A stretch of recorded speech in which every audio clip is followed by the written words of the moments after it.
Up next, Evening News with Lujain Ismail Shafiq.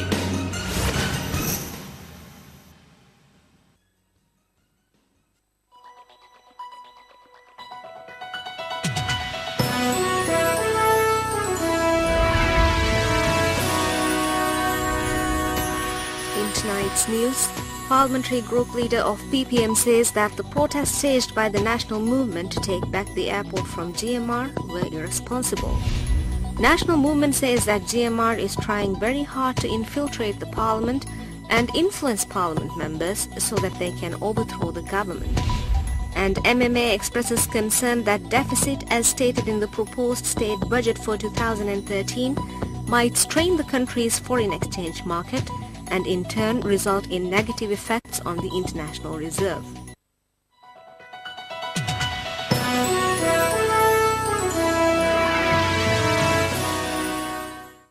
Bismillahirrahmanirrahim. I am Lujain Ismail Shafiq and this is the evening news.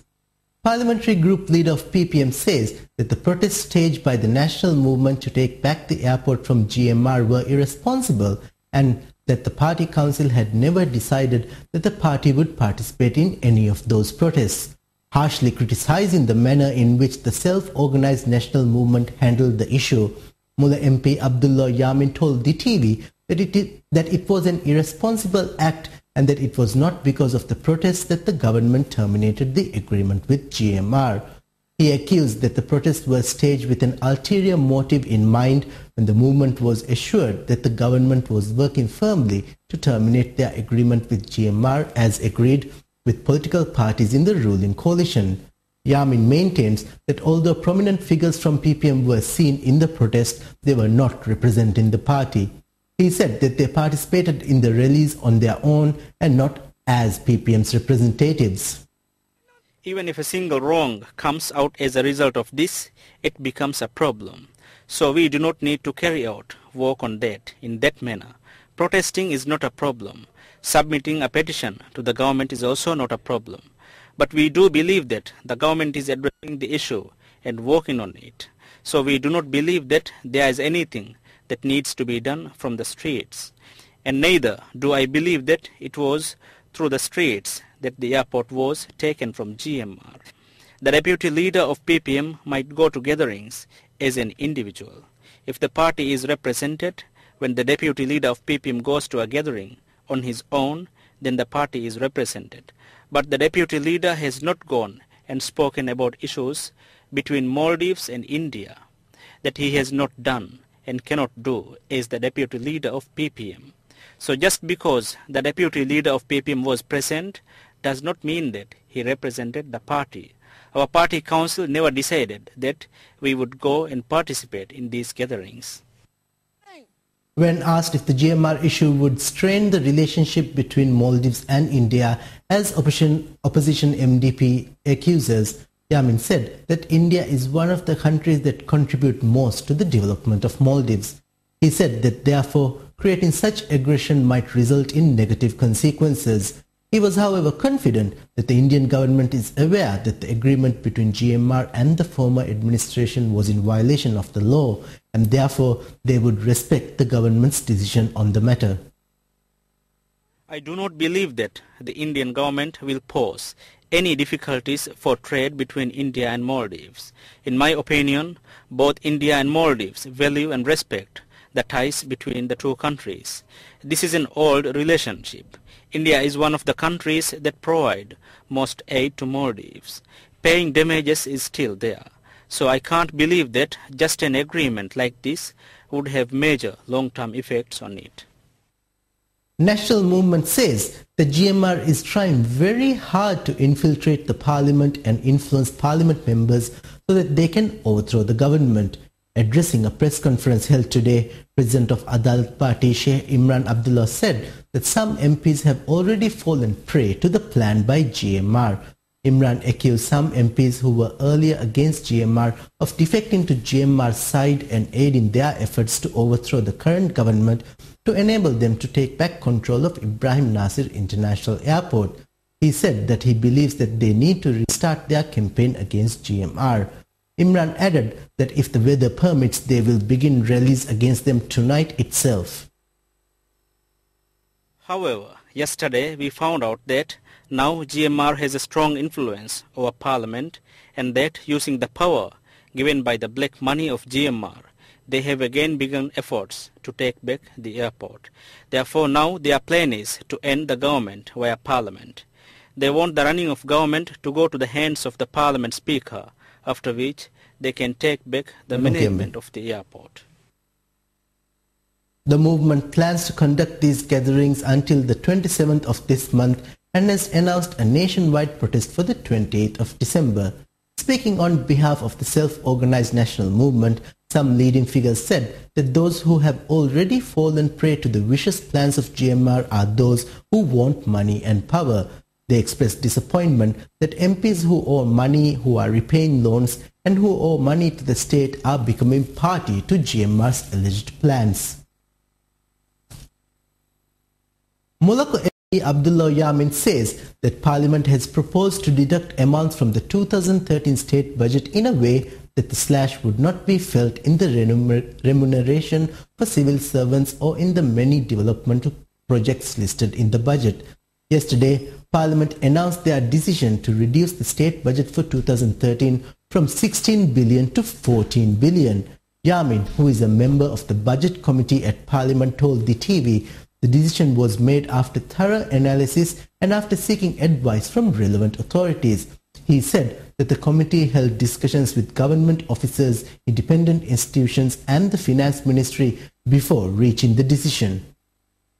When we look at details in the budget, recurrent expenditure did not run up to the amount given in the budget at that time when we look at 9 months. The actual recurrent expenditure is much less. From that also we know that the expenses they estimate for the next 3 months will not be spent. Every year there would be money we can save like that. We have not proposed for wage cut from civil servants who are currently in service. We have not recommended that wages be cut from any state employees. We have also not proposed that wages of those serving in independent commissions either to be slashed. While PPM MP Yamin has spoken in favour of reducing the budget to 14 billion, DRP maintains that a reduced budget will result in changes in rendering public services. DRP has said that the party does not support reducing the budget. Speaking about the budget, MDP MP Muhammad Nasheed Karnal said that he did not believe that the 16 billion rupiah budget was excessive for a developing country like the Maldives. But I do not believe that this budget is excessive for a developing country like Maldives. The budget seems excessive in relation to what we are expected to generate as income. In reality, the proposed budget for 2013 is slightly lesser than what was proposed in 2012. But the estimated income is around 12.8 billion rupiah. So when we look at it in that way, our expenses far exceed that amount. This is an issue of great concern. And more news coming up, just a moment.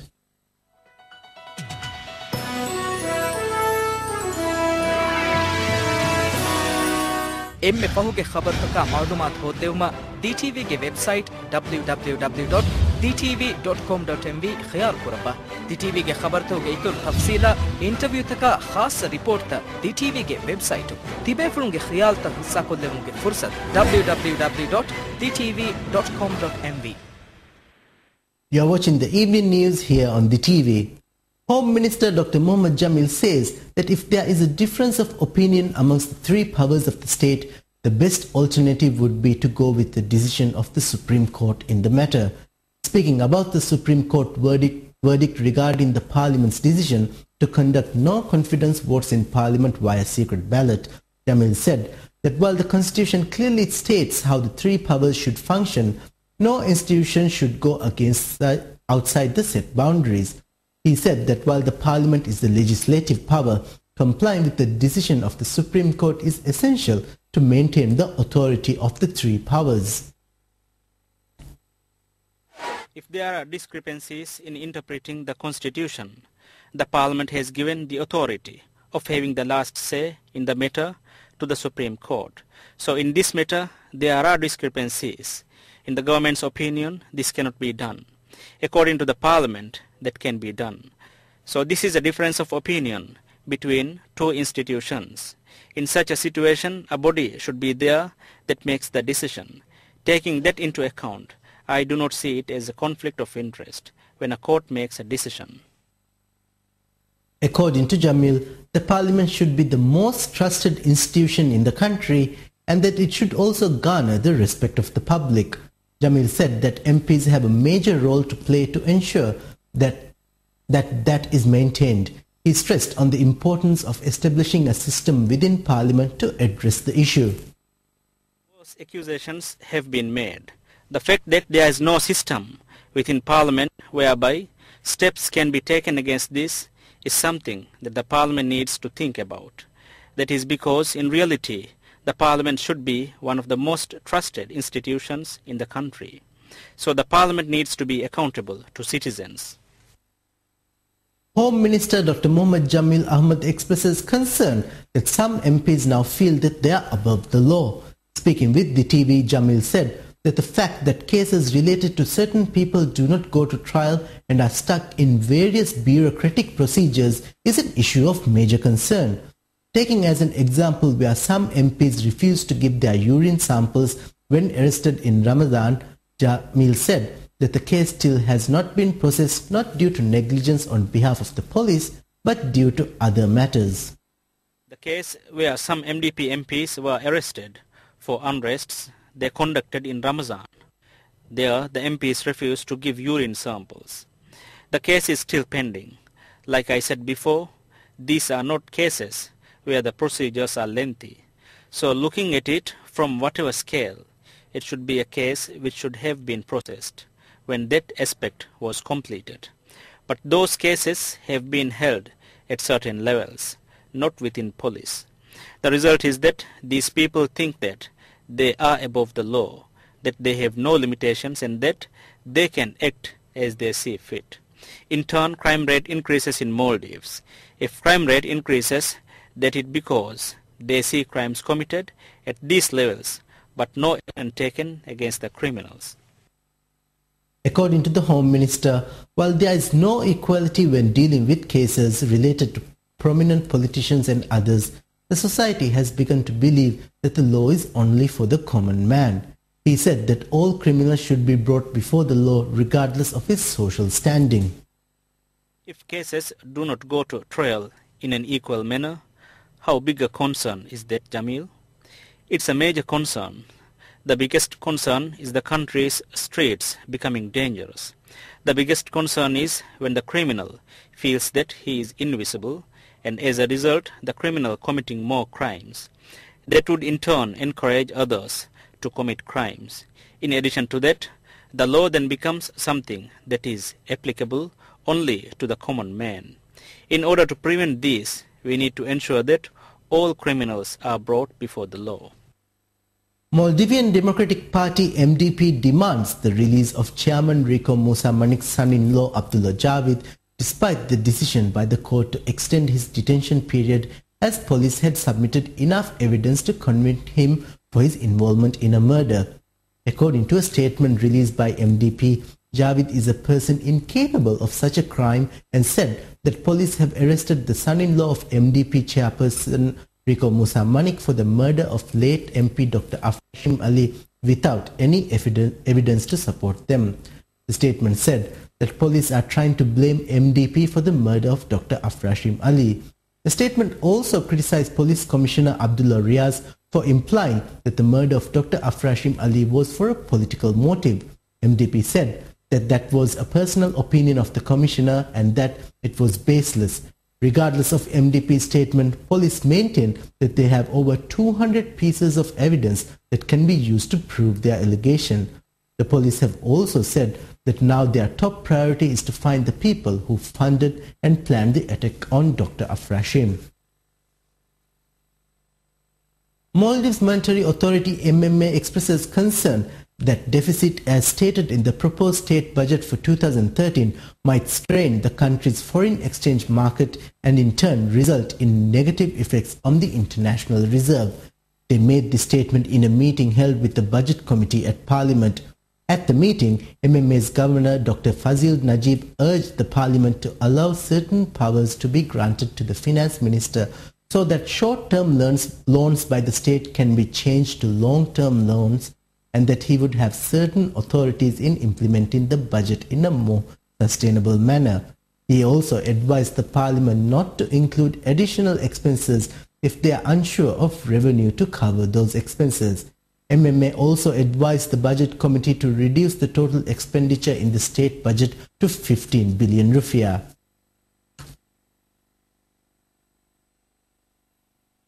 And that's the news right here on the TV. Have a very good evening.